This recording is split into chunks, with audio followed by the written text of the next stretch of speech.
दैनिक बहुजन सौरभ, बहुजनों के सांस्कृतिक तथा सामाजिक आंदोलन का मुख्य पत्र। नमस्ते, जय भीम। मैं एडवोकेट डॉक्टर सिद्धार्थ कामले, दैनिक बहुजन सौरभ का मुख्य संपादक।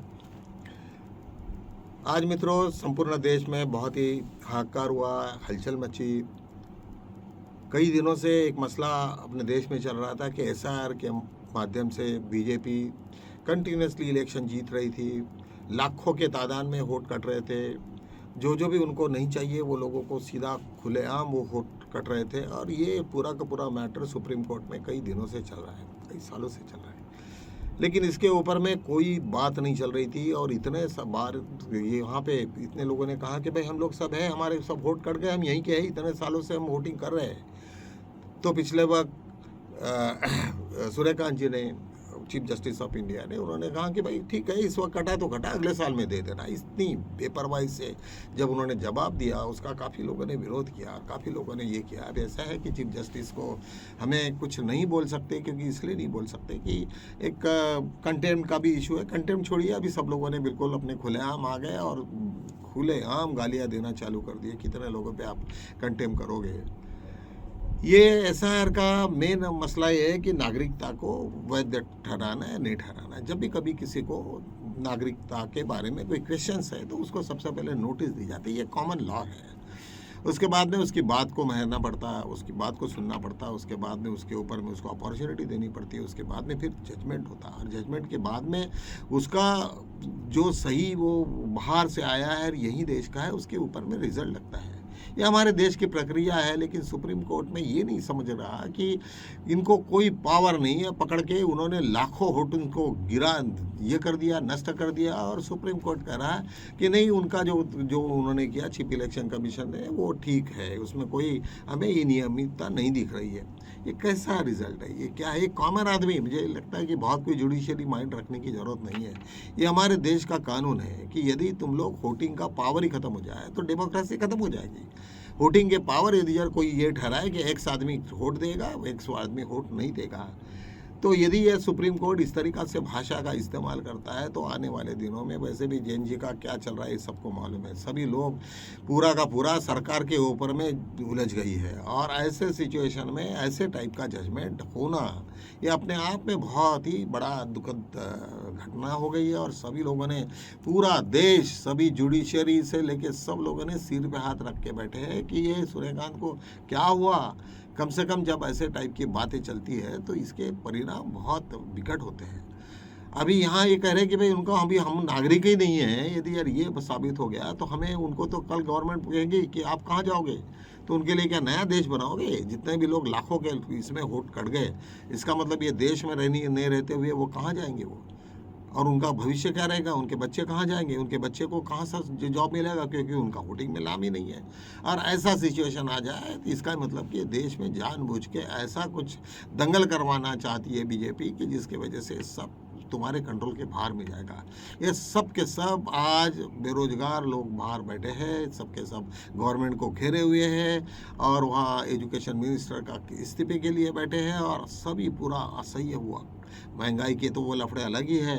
ये बाकी चीज़ों के बाद में भी गवर्नमेंट ने जिस तरीक़ा से, जिस निर्लज के साथ में जब ये काम कर रही है, तो निश्चित रूप से उसका बहुत ही भयावह परिणाम सरकार को भोगने पड़ेंगे।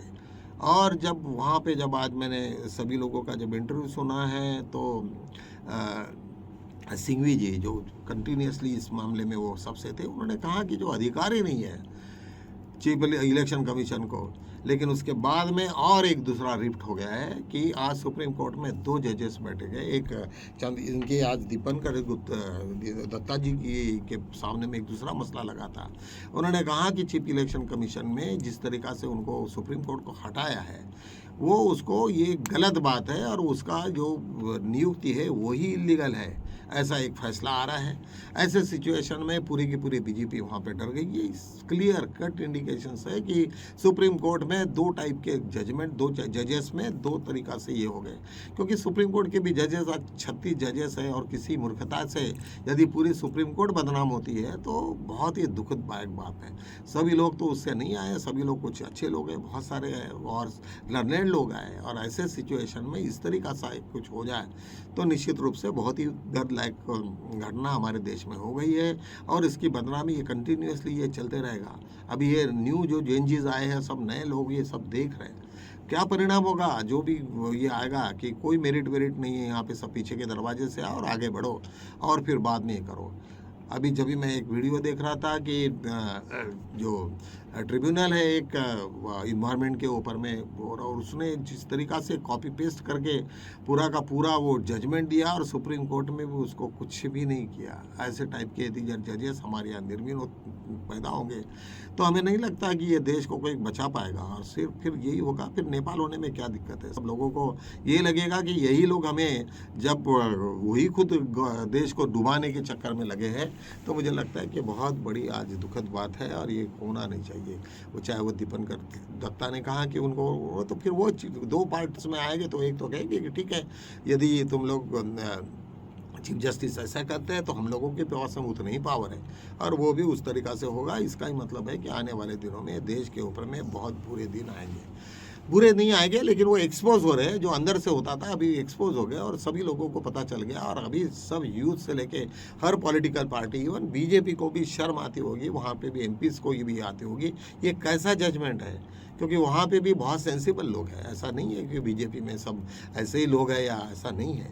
तो ऐसे सिचुएशंस में जिस तरीक़ा से मोदी और शाह का जिस तरीक़ा से प्रश्न चल रहा है, उनका जो बैकग्राउंड है, ये सब देखने के बाद में मुझे लग रहा कि ये बहुत देश के लिए शर्मनाक बात है। और यदि होता है इसी तरीक़े से चलेगा तो आने वाले दिन में बहुत ही विकट संकट आ सकता है और ज़्यादा दिन नहीं चलता है। इसके बाद में फिर जब डिक्लाइन है, जब एक पर्टिकुलर लेवल पे हम सब चले जाते हैं तो उसके बाद में फिर वो डिक्लाइन है, और जब डिक्लाइन में जाएंगे तो इसके परिणाम भी सब लोगों को भुगतना पड़ेगा। यही नहीं तो बाकी जजेस को भी भुगतना पड़ेगा, जुडिशरी को भुगतना पड़ेगा।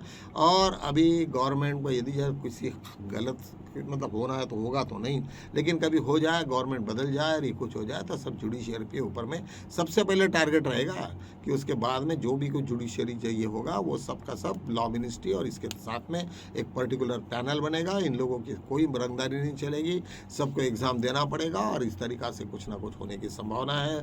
क्योंकि कुछ 56 लोगों को सुपरसेट करके यदि जब प्रमोशंस होते होंगे किसी के, तो बिल्कुल ये इलीगल है और ये बिल्कुल इसके ऊपर में इसके रोक लगनी चाहिए।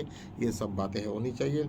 आज थोड़ा सा इंटरनेशनल लेवल पे चलते हैं कि आज अमेरिका ने ईरान के ऊपर में जिस तरीक़ा से हमला किया उस दिन, और उसके जिस तरीक़ा से ईरान ने उनको अमेरिका के F-35 जो बड़े सेंसिबल एयरक्राफ्ट को गिराया, उसके वजह से आज ट्रंप बड़े दुखी है, अमेरिका बहुत दुखी है। और उन्होंने ये तक कह दिया कि अमेरिका के ऐसे हाल हो गए कि जिसका कोई ये नहीं है।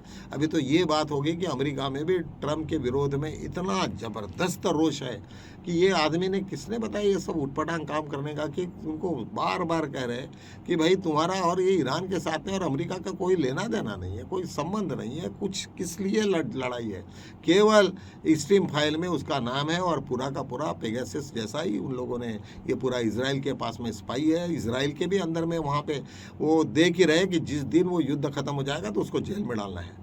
ये सब गुंडों के कुछ लोगों के हाथ में पूरा विश्व है और जिसके परिणाम पूरे दुनिया में सभी को भुगतने पड़ रहे हैं। मुझे लगता है ये दौर बहुत दिन तक नहीं चलेगा। आने वाले दिन शायद वो नए कुछ नया लेके आएंगे, हो सकता है, लेकिन ये बात होना भी चाहिए, क्योंकि जब तक ये होगा नहीं तब तक इनकी जो गंदगी है, जब तक वो कोई सड़ी चीज़ जब तक पूरी नहीं फर्मेंट होती तब तक उसका स्मेल नहीं आएगा और तब तक उसका विदाई भी नहीं होगी।